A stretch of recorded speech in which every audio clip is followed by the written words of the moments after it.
UAV Rusia secara terarah menghancurkan tentara Ukraina yang teridentifikasi di sejumlah parit. Rekaman momen serangan tersebut diunggah di Telegram pada Jumat 31 Januari 2025.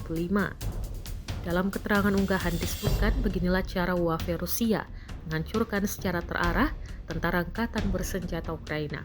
Pasukan khusus Rusia Selatan mengidentifikasi posisi musuhnya yang tengah buru-buru menggali di pinggiran Chasovyar serta posisi lepas landas pesawat tak berawak mereka.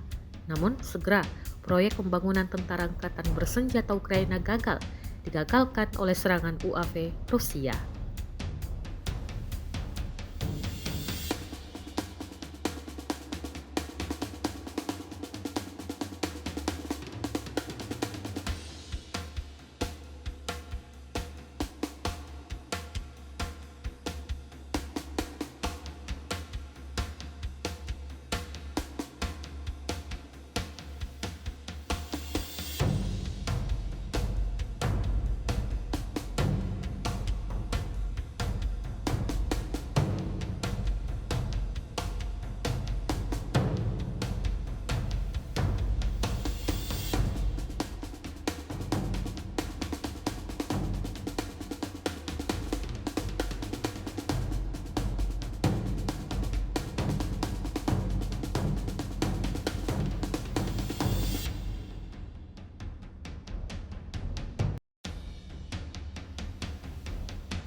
Download Tribun X sekarang, menghadirkan lokal menjadi Indonesia.